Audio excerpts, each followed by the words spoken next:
Traduzido por Júlio Batista, original de Michel Starro Cincellet. A menor estrela da sequência principal conhecida na nossa galáxia Via Láctea é um verdadeiro subtreco de um subtroço.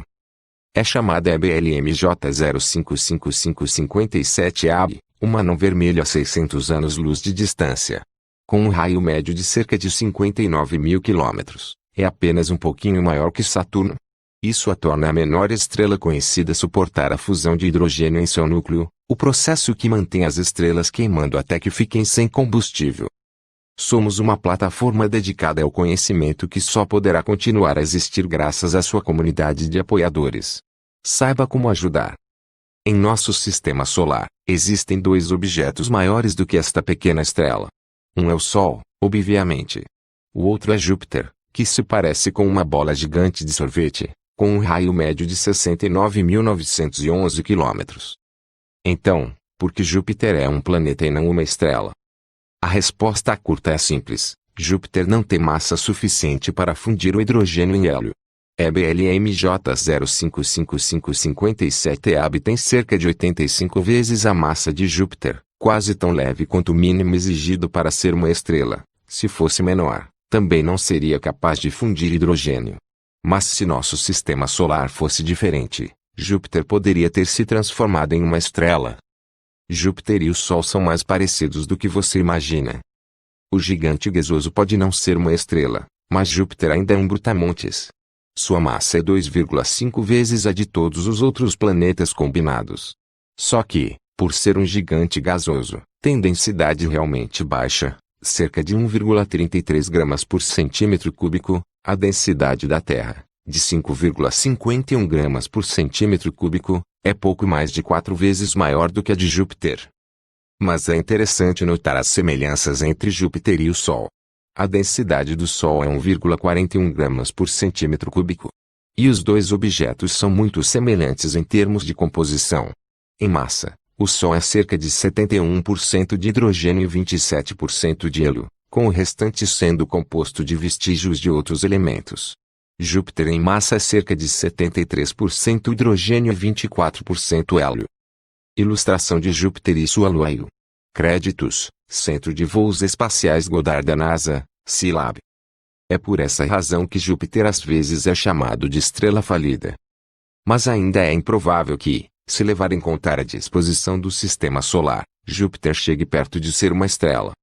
Estrelas e planetas nascem por meio de dois mecanismos muito diferentes. As estrelas nascem quando um denso conjunto de material em uma nuvem molecular interestelar entra em colapso sob sua própria gravidade, puff, girando enquanto caminha para um processo chamado colapso das nuvens.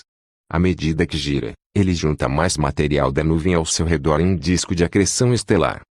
Conforme a massa, e, portanto, a gravidade, cresce, o núcleo da estrela bebê é cada vez mais pressionado, o que faz com que fique cada vez mais quente. Eventualmente, ele se torna tão comprimido e quente que o núcleo se inflama e a fusão termonuclear começa. De acordo com o nosso entendimento sobre a formação de estrelas, uma vez que a estrela tenha terminado de acretar o material, uma parte do disco de acreção ainda sobra.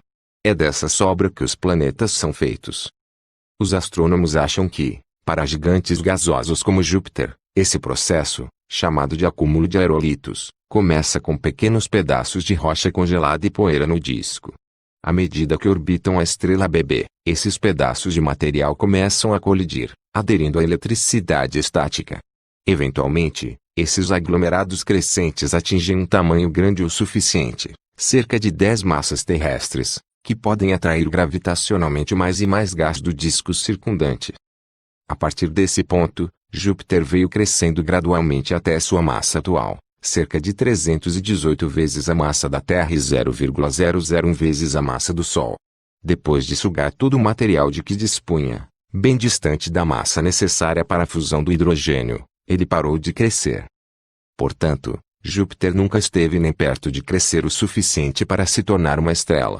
Júpiter tem uma composição semelhante à do Sol, não porque era uma estrela falida, mas porque nasceu da mesma nuvem de gás molecular que deu origem ao Sol. Créditos: NASA/URI/MSSS/Gerald Xstad/Ciandoran/Flickr/CCB 2.0. As verdadeiras estrelas falidas. Existe uma classe diferente de objetos que podem ser considerados estrelas falidas. Essas são as anãs marrons e elas preenchem a lacuna entre os gigantes gasosos e as estrelas. Tendo em média cerca de 13 vezes a massa de Júpiter, esses objetos são massivos o suficiente para suportar a fusão do núcleo, não de hidrogênio normal, mas de deutério. O deutério também é conhecido como hidrogênio pesado. É um isótopo de hidrogênio com um próton e um nêutron no núcleo em vez de apenas um único próton. Sua temperatura e pressão de fusão são mais baixas do que a temperatura e pressão de fusão do hidrogênio. Por ocorrer em massa, temperatura e pressão mais baixas, a fusão do deutério é uma etapa intermediária da fusão do hidrogênio para as estrelas, à medida que continuam a acumular massa. Mas alguns objetos nunca atingem essa massa. Estas são conhecidas como anãs marrons. Por um tempo depois que sua existência foi confirmada em 1995, não se sabia se as anãs marrons eram estrelas com baixo desempenho ou planetas ambiciosos demais, mas vários estudos demonstraram que elas se formam exatamente como estrelas, a partir do colapso das nuvens, e não do acúmulo do núcleo. E algumas anãs marrons estão até abaixo da massa necessária para a queima de deutério, sendo indistinguíveis de planetas. Júpiter está bem no limite inferior de massa de colapso das nuvens. A menor massa de um objeto de colapso de nuvem foi estimada em cerca de uma massa de Júpiter. Portanto, se Júpiter tivesse se formado a partir do colapso das nuvens, poderia ser considerado uma estrela falida. Mas os dados da sonda Juno da NASA sugerem que, pelo menos uma vez, Júpiter tinha um núcleo sólido, e isso é mais consistente com o método de formação de acreção do núcleo.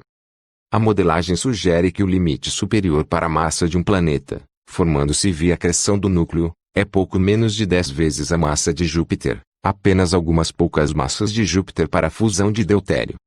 Então, Júpiter não é uma estrela falida. Mas pensar a razão para ele não ser pode nos ajudar a entender melhor como o cosmos funciona. Além disso, Júpiter é uma maravilha listrada, tempestuosa e ondulante de cor caramelo. E sem ele, nós, humanos, talvez nem mesmo tivéssemos sido capazes de existir. Essa, porém, é uma outra história, a ser contada em outra ocasião. Eu espero que você gostou do vídeo. Deixe seu like e se inscreva-se ao nosso canal e ativar o sininho das notificações. Tchau.